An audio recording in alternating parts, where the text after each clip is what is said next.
Hello, everyone. Welcome to Talk Now Radio. This is your host, Royce the Redneck Radio Man. And joining me today is going to be Steve Pierce. And he was an eyewitness to the Travis Walton abduction when it occurred.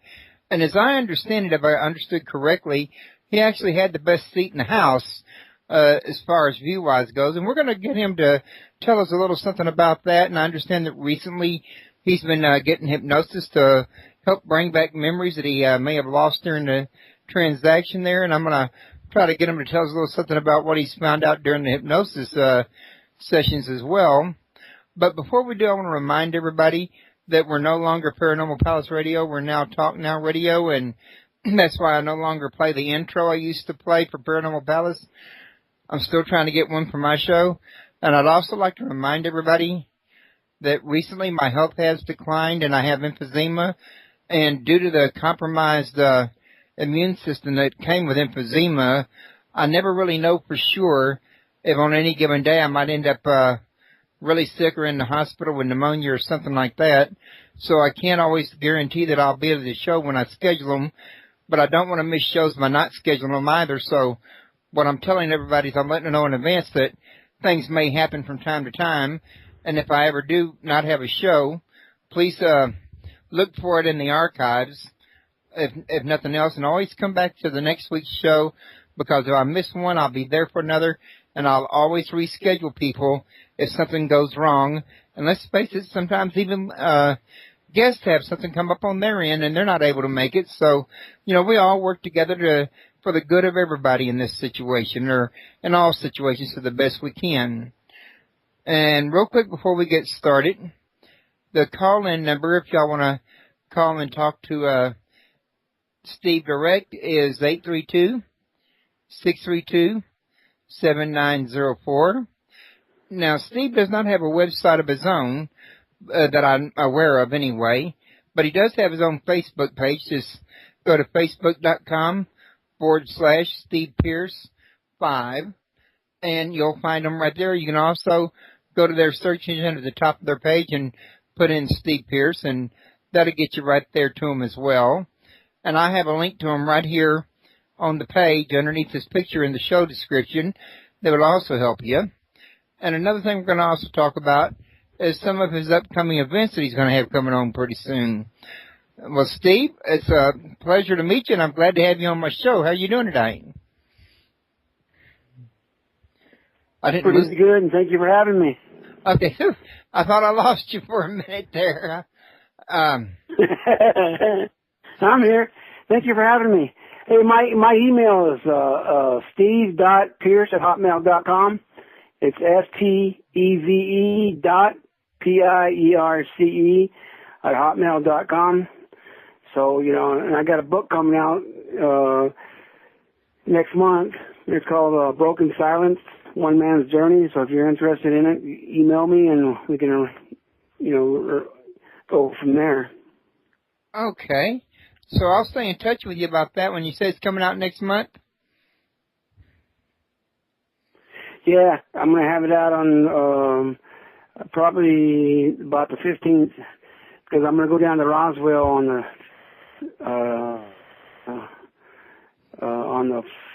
5th, 6th, and the 7th. I'll be in Roswell, New Mexico on their, that thing they have in Roswell every year.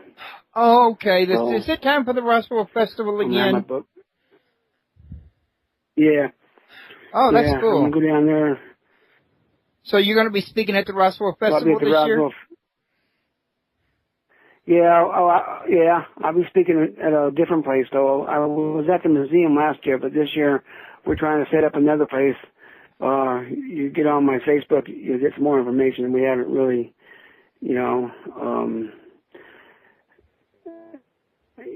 have it all packed down yet, but it's going to be me and another guy. And hopefully it all comes together, but I'll be down there. Okay. Now, Steve, was I correct when I said you had the best seat in the house for the actual getting a view of what was going down with Travis when he was abducted? Yeah, I was actually the closest one to Travis. I was hanging out the window when we loaded up, we took off and was in a two-city pickup truck, and there was three in the front seat. Travis was shotgun side. Kenny Peterson was in the middle, and Mike Rogers was driving. Then in the back, it was Alan Dallas, then me, then John Gillette, and then Dwayne Smith was on the far left behind Mike. And we were going down the road, and someone said, "Looks like the moon," you know, and that's not the moon. The moon's over here on this side. And we couldn't figure what it was, and someone said, "You look like an airplane wreck," and John Gillette said, "No, that ain't no airplane wreck. I know what it is." Get a little bit closer, and out the UFO, and he hits the floorboard.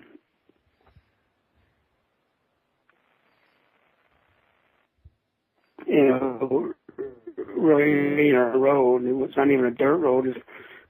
I wouldn't even call it a log road. But Alan Dallas gets back up, but he's still on the floorboard, and I scooted all the way over to the right, and I'm right next to the door now. And then as we're getting closer, we've seen this for like 5 minutes. It seemed like we saw it for 10 seconds, and it took off. Well, Mike stopped, and Travis gets out, and it looks like to me he's in some kind of a trance, and they're pulling him out, and he gets up in front of it, not underneath like it shows in the movie. That's not true. And he gets right in front of it, and he ducks down in between these dead logs, and this thing just hovered in the air. I mean, it's close enough where you could throw a rock at it. And it starts rocking back and forth, going beep, beep, beep, beep, beep, beep, beep. And then when Travis stood back up, this greenish blue light came out and zapped him in the chest and knocked him back about 15 feet. And as soon as he hits the ground, I say, "They got him." And as soon as I said they got him, Mike Rogers took off, and we're running over everything. And at first, I didn't realize we were taking off until I hit my head on the door, and I was bouncing around and realized we were going down the road. And then we get down the road, and then Kenny Peterson and John Gillette make him stop, and he stops, and then we're getting out of the truck, and as we're getting out of the truck, we notice that we notice this white light take off in the sky, so we figured it's gone. And then we're sitting there talking about it. And the movie, it shows that Mike went back tonight after the show was over, watched Paranormal Witness on the Sci-Fi Channel. It's called The Abduction, and that's pretty much right. Hollywood really did something with fire in the sky. But anyway, it shows that Mike went back by himself and fire in the sky. That's not true. You would have never left us out there. We would have stayed wherever that truck went. Wherever that truck went was where I was going until I got home. But anyway, we're sitting there talking about go back and look for him, or should we go get help, or what? And John goes, we can't leave him behind. We have to go back and look for him.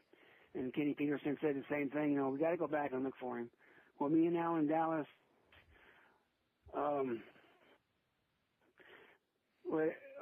it was Dwayne Smith. He goes, "Well, he was disintegrated." And I said, "No, he wasn't disintegrated. I seen him hit the ground. His body's there." So we all get back in the truck, and we turn around and we go look for him. And we can't find him. We looked everywhere. We got one flashlight, and we're looking for him. So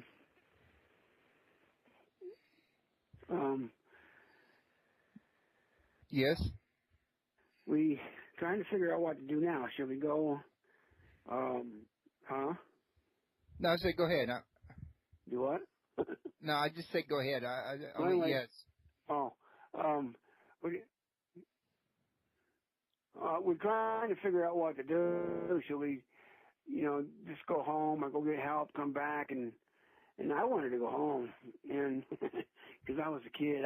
Henry Thomas plays my part in the movie, and they decide, Kenny goes, or John goes, one of them goes, we got to call the cops. This is going to be worse on us. So we decided to go in Heber and call the cops. And me and Alan Dallas were against it because we knew the cops weren't going to believe us. We knew the cops aren't going to believe us because of who we were. And so we pull into this parking lot, and there's a phone booth there, and it wasn't like a restaurant like it shows in the movie.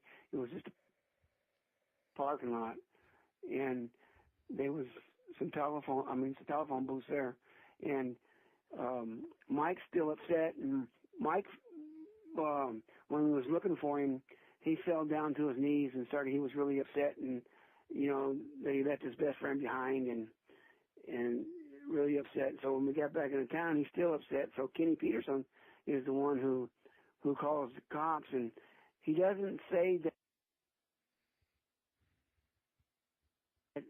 anything about a UFO. He sat there and we waited for the cops to show up, and Gillespie showed up, and a deputy, and we told them what happened. Well, they did. I wasn't saying much about anything, and they were looking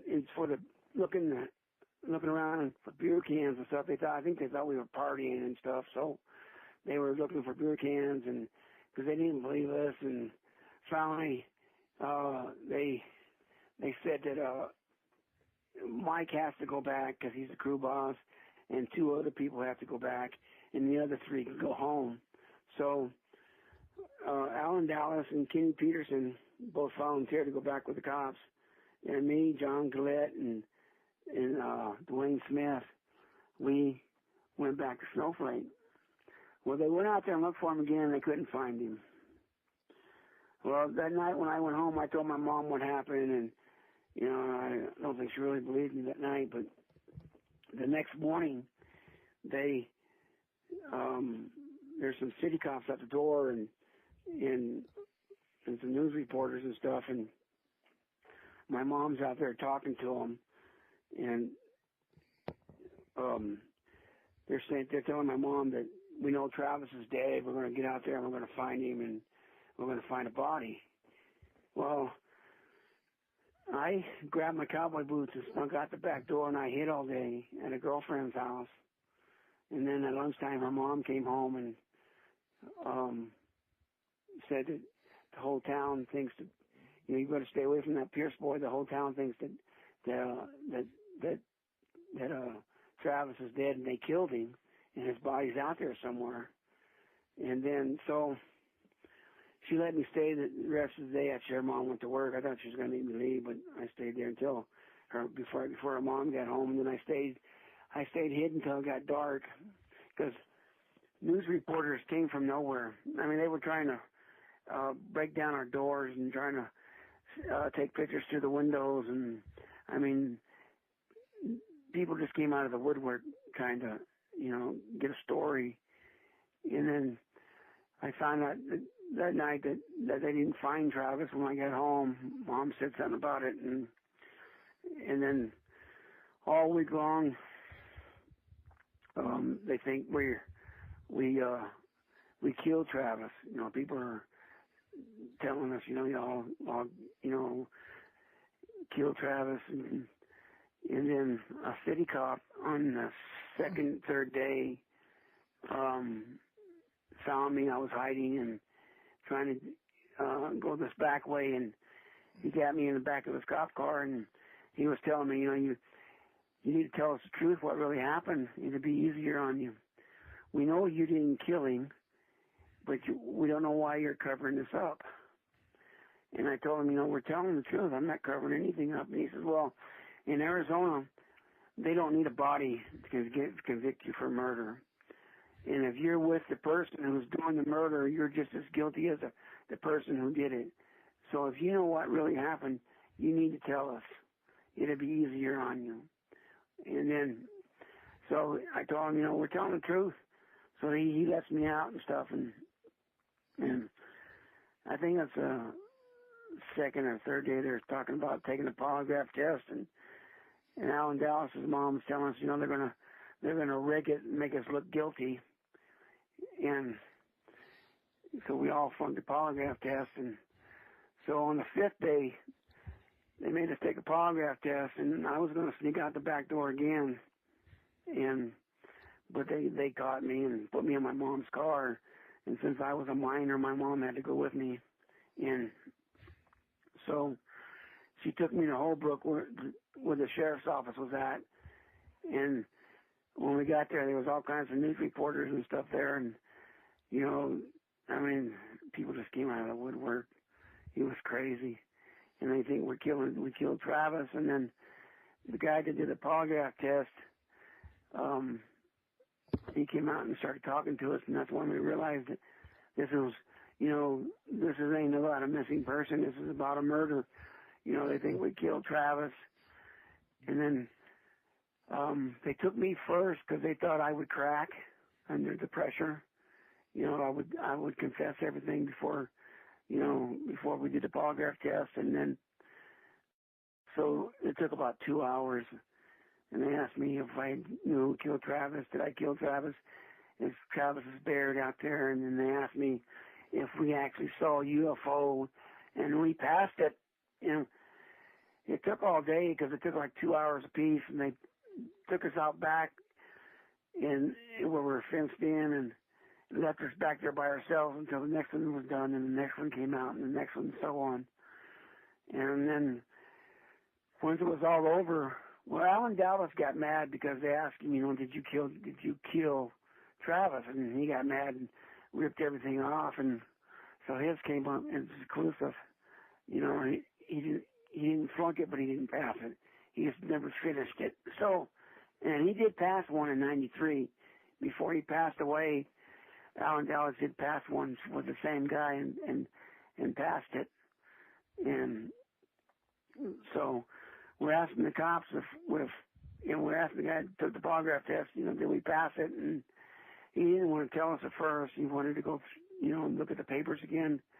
But finally he says, yeah, y'all passed the polygraph test. And Gillespie still didn't believe us, you know, that we, you know, Gillespie to this day thinks this was a hoax.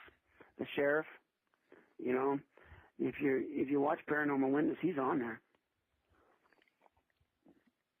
Okay. Now, there was a question in the chat room. There's about 2 or 3 of them, actually. One guy wants to know, did the ship wobble before it took off? Did the ship wobble before it took off? We didn't see it take off. We took off before. The ship rocked back and forth, and it started getting brighter and brighter and brighter. And this greenish blue light came out and zapped him in the chest. And then we took off. Mike took off. So we never actually seen him take Travis or anything. We was already gone. But when we were getting out of the truck, we saw a bright white light take off. And we thought it was the UFO taking off. Okay. Now, another one that was asked, I'll get to it and find it here. Did anyone ever check the ground for radiation or the truck? Yes, I wasn't out there on the next day after this happened.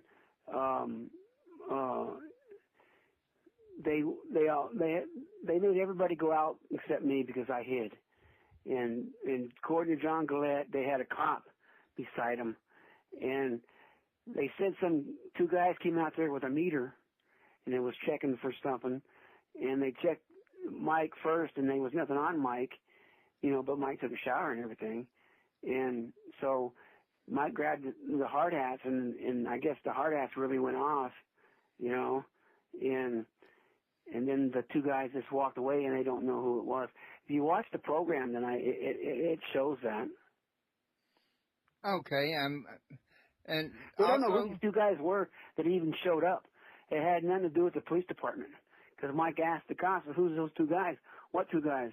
You know, we don't know who you're talking about. But there was 2 guys that showed up and they was checking the ground and stuff, but then they just seemed to disappear. Okay. Now, listeners, remember, right after this show is over, on the Sci-Fi Channel. It's going to air on, Sci-Fi Channel. Paranormal Witness is what I'm trying to think of, is the name of the show. Tonight's episode is going to be about the Travis Walker abduction, and I think you're going to be on it as well, right, Steve? Yeah, we're all on it. The cops are on it. Alan Dallas passed away, so he's not actually on it. He's in it, it shows him, then it shows a live version of him talking, if they haven't took that out. The first one they showed was an hour and a half, but the show's only an hour, so they had to cut it down an hour, so there's like 30 minutes of it missing. And Dwayne Smith, they don't even know where he's at. We can't even find him. And Alan Dallas passed away, so Kitty Peterson's in it, John Goulette's in it, Mike Rogers is in it, I'm in it, of course Travis is in it. The doctor that Travis saw after he came back's in it, the guy who took the polygraph test is in it, and the cops are in it. So everybody who was involved in this case is in this show. Okay. And there was one more question in the chat room. Let me find that real quick. Was the ship 20 feet wide and 8 feet high? And I thought that was a pretty specific question, but that's what he asked. It was maybe 30 feet, It wasn't very big. I mean, it was probably 30 feet. That's not too big. Now, that's high, am I correct? Excuse me? And you said that's 30 feet high or 30 feet wide? 30 feet wide. Wide. Maybe 20 feet high, Okay. That could hold a small crew. Yeah, it could hold a few people in there. Well, Travis thinks he was on a bigger one after that, so we saw a smaller one and then went to a bigger craft. Okay. Now, did y'all actually see Travis as he was being beamed aboard, or did he just was missing later when you went looking for him? Okay. We saw him get zapped, and when Travis was in front of it, it started going beep, beep, beep, beep, beep, beep, beep, and it had this real loud pitching noise to it. Then it started rocking back and forth, and then it started getting brighter and brighter and brighter. It's the brightest UFO I've ever seen. And it got brighter and brighter, and then then the bluish green light came out and zapped him. And that's when he flew back. He flew back, and then he hit the ground. And then when he hit the ground, I said, they got him. And as soon as I said they got him, that's when Mike took off. And after that, we don't know what happened because we weren't there. Okay. Now, according to videos, I think, and according to your Facebook page, if I'm not mistaken, you've recently subjected yourself to hypnosis to bring up some of the memories of that event. How did those go?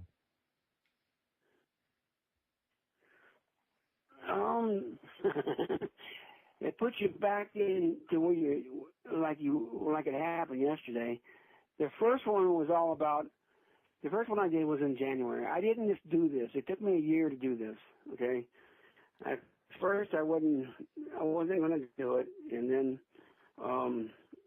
my wife, she figured, go ahead and do it because you got missing time about a couple other things. So I did the first one in January in L.A., and it was all about Travis. And then Yvonne Smith, she's the one who did it. She came to my house in February on my birthday, February the 4th and the 5th. We did it 2 more times. And they were about other things that happened to me, other abduction, And then they talked about Philip Glass in there too. After this happened, I got married and moved to Taylor. I got married that following February, and I was living in Taylor. I didn't even invite these guys to the wedding. Not one of these guys came to my wedding because I was trying to get away from them. And well, I was living in Taylor, and Jim Click, a city cop, was coming down the dirt road where I lived, and my ex-wife, she said, you know, the cops are coming down the road. And what'd you do this time? She thought I was in trouble again because they were heading to my house, and he came to the door, and she answered the door, and then I went to the door, and then Jim goes, Philip Platt said he'd give you $10,000 if you said this was a hoax. Well, I just thought Philip Platt was just another news reporter because I was avoiding him. I only done one interview back then, and that's following July. It was July the 7th in 1976 was the only interview I did because I was at the hospital in Show Low, and my wife was having a baby and having our son, and I couldn't escape. I couldn't get out. They had me trapped, you know. And so I went out and I did an interview with them, and they made I think it was National Star. They made us look like we were lying. And after the magazine came out, they made us look like we were lying. So I never did interviews because you never knew what it's going to be like once they put it on paper or put it on the air, you know what I mean? Right. And they made us look like liars. I wouldn't have anything to do with them. I stayed away from them. And then I moved to Texas, and I moved to Texas and got a job at a steel mill, and I was working at a steel mill, and Phil Pratt started calling my house and telling me, you know, I'll give you $10,000 if you say this was a hoax. And do you know who Philip Plath was? I've heard the name before. He's a bunker. Yeah. Yeah, okay. debunker, right. Well, he kept bothering me. Yeah. Well, him and Travis didn't like each other. I mean, they was even on a talk show one night together, and I guess they even had them separated. Well, he kept offering me this money, and finally I just told him I would, you know, go ahead and take it.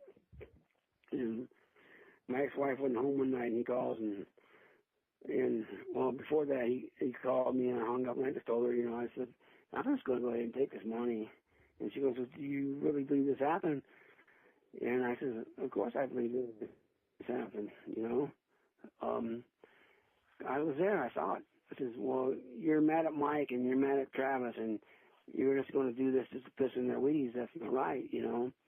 And so one night she's not home, and he calls, and I told him, okay, it's a hoax. And Philip Plath is the only person I ever said it was a hoax to because I wanted the money. You know, I had to say it was a hoax to get the money. Well, he told me I had to go back to Arizona and find a generator or something. And so I told my wife what I did and everything, and she says, I'm not going to have anything to do with this if you take this money and stuff. So I figured, it's wrong. I better not take the money. So I didn't take the money, so I started avoiding them again. And then I moved to Utah, and I got a call from somebody. I don't know if this was him or not because I didn't answer the phone. Then I moved back to Arizona, and I got divorced, and I was living at my brother's house. He was calling my sister-in-law and telling my sister-in-law that he'd give me all this money, and I had explained to my sister-in-law. He bothered me for like 3 years after this happened to say it was a hoax. And finally I just, disappeared altogether and nobody could find me. Yeah, I've often wondered why it was that Travis was the only one that came forward up to now. Because we had such a bad time after this happened. I didn't want, because people thought we were lying and we thought we were crazy, So I just stayed out of it for 35 years, and then I was a long haul truck driver, and I broke my neck, and they did a bunch of surgery. I'm retired now, and they did a bunch of surgery on me, and I was home watching the movie. I didn't even know they even made a movie until '93. I was in a truck stop in Barstow, California, and I went to pay for I got fuel, and I went to pay for the fuel, and I just got loaded. I was heading to New Orleans, and I went to pay for the fuel, and I went to the bathroom. And as I was coming out of the restroom, I went to the TV room to see if anybody was going to drive for the rest of the night. And there was Travis Walton, on HBO talking about the movie Fire in the Sky. That's how I knew they made a movie. And then when I got hurt in 2008, I never watched the movie. Never watched it. And then in 2008, me and my daughter sitting there, we're watching the movie, and I told her, Henry Thomas, that's me. And she goes, well, why'd they change your name? I says, I don't know why they changed my name. Travis said they didn't have my permission to use my real name, so they couldn't use my real name. So my daughter wanted me to get a hold of Travis to prove to her that this is really me. And so I got a hold of Travis, and Travis sent her a book, and the new book, her name's mentioned in the new book.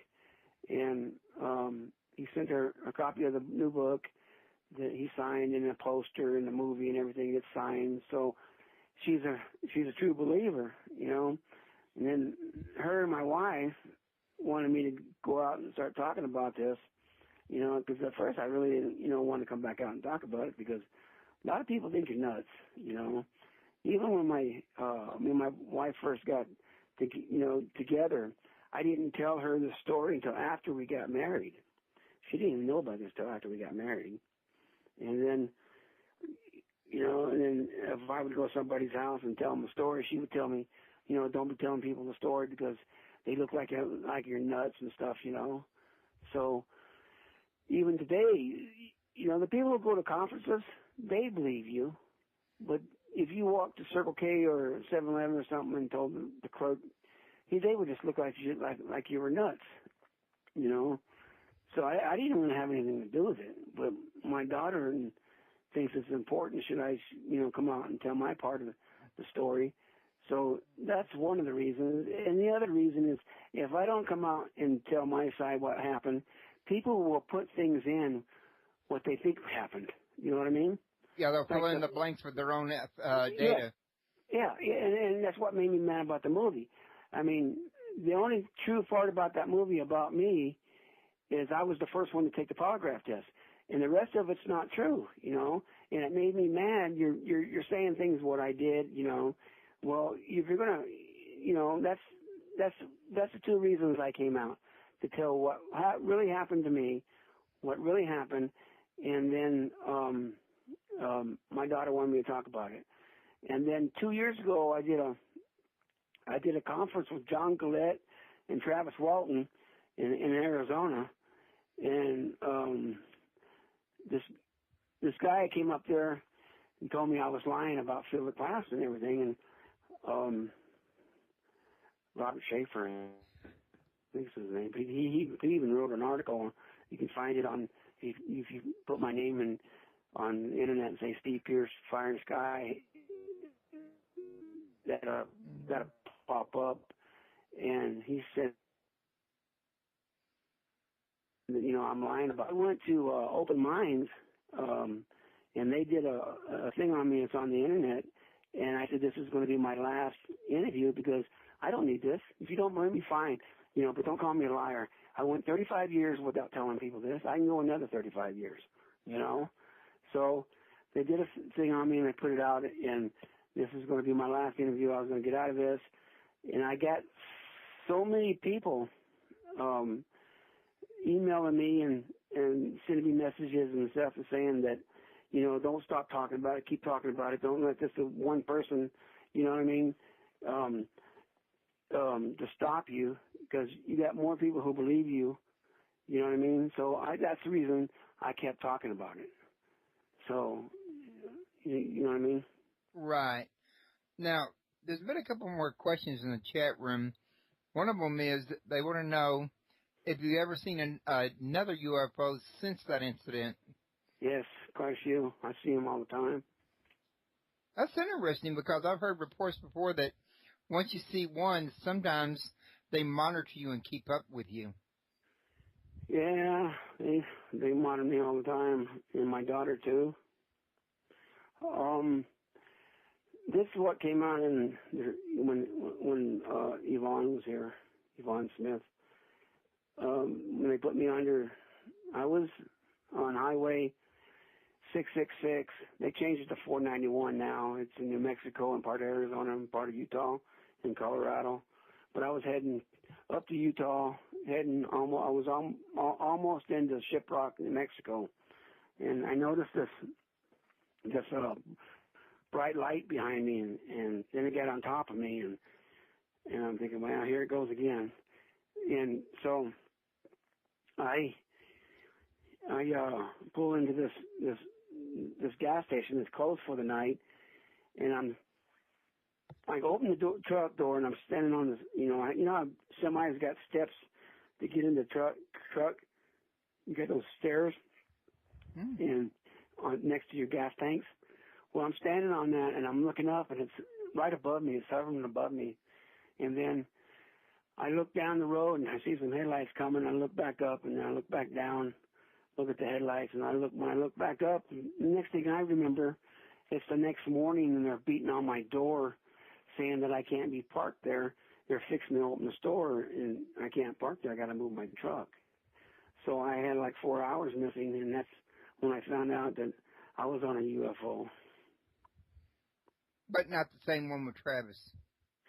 I don't think so. The ones that I see are in black, and their eyes are darker. They're grays, but their eyes are dark or black. Okay. Now, let's see what else. They were also asking, did you ever go back and finish the logging job? No, mine got fired from it, and they hired another crew. I did go back. The first time I went back was like 3 days after this happened. I was walking down the road, and these Asian people pulls up and asked me if I was one of the people with Travis, and I said yes, and they said, well, we'll give you $300 if you take us out there. So I took them out there, but after that, I didn't go out there for a long time, and because I was scared of the woods for a long time. I wouldn't spend the night in the woods by myself. I tried it a couple years ago, and I couldn't do it, and then I finally did it last summer, I think it was. I was in the woods all by myself all night long, so I finally did it. I spent the night in the woods by myself. For a long time, I was too scared to, but I finally beat my fear and spent the night in the woods by myself. I even called Travis that night and told him what I was doing. But I could take you right to this place. It's planted in my head. 2 summers ago, me and my daughter went. She wanted to see it, and we went out there, and it's late, it's dark, and I wake her up and I says, hey, we're here. And she goes, well, get out. Well, you get out. She goes, no, you get out.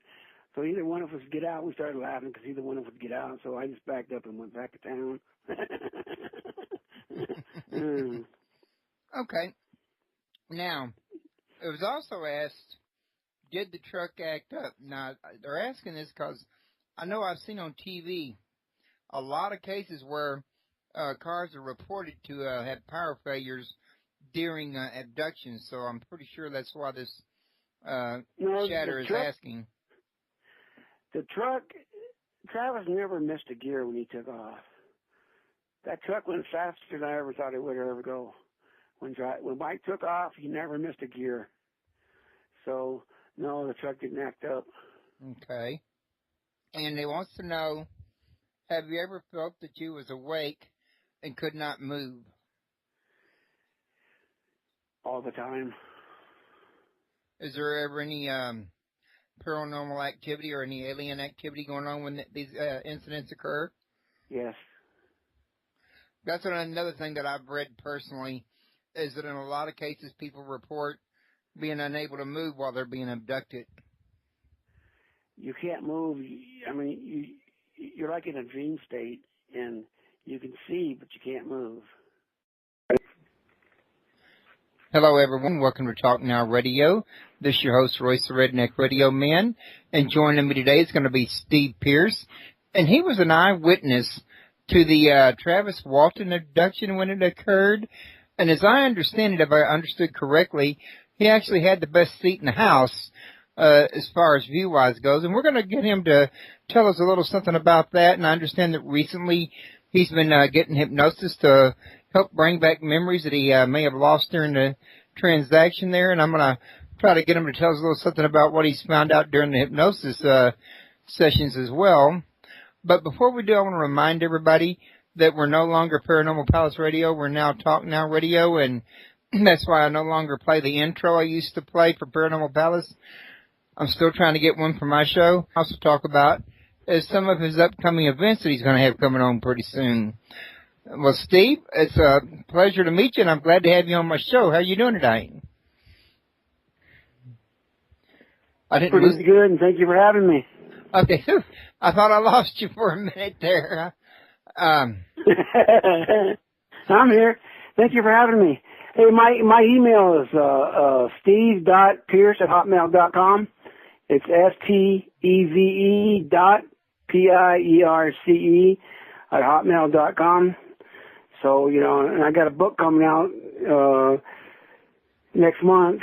It's called Broken Silence, One Man's Journey. So if you're interested in it, email me and we can, go from there. Okay. So I'll stay in touch with you about that. So, we all work together for the good of everybody in this situation, or in all situations, to the best we can. And real quick before we get started, the call-in number, if y'all want to call and talk to Steve direct, is 832-632-7904. Now, Steve does not have a website of his own that I'm aware of anyway, but he does have his own Facebook page. Just go to facebook.com/Steve Pierce 5, and you'll find him right there. You can also go to their search engine at the top of their page and put in Steve Pierce, and that'll get you right there to him as well.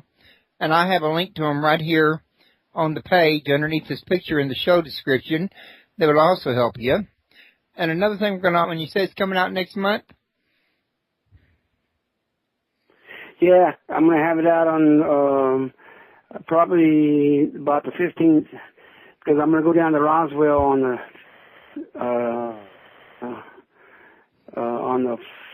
5th, 6th, and the 7th. I'll be in Roswell, New Mexico on their, that thing they have in Roswell every year. Oh, okay. Is it time for the Roswell Festival again? Yeah. Oh, that's cool. I'm going to go down there. So you're going to be speaking at the Roswell Festival this year? Yeah, I'll be speaking at a different place, though. I was at the museum last year, but this year we're trying to set up another place. You get on my Facebook, you'll get some more information, and we haven't really, And I'd also like to remind everybody that recently my health has declined and I have emphysema, and due to the compromised immune system that came with emphysema, I never really know for sure if on any given day I might end up really sick or in the hospital with pneumonia or something like that. So I can't always guarantee that I'll be at the show when I schedule them, but I don't want to miss shows by not scheduling them either. So what I'm telling everybody is I'm letting them know in advance that things may happen from time to time, and if I ever do not have a show, please look for it in the archives, if nothing else, and always come back to the next week's show, because if I miss one, I'll be there for another, and I'll always reschedule people if something goes wrong. And let's face it, sometimes even guests have something come up on their end, and they're not able to make it, so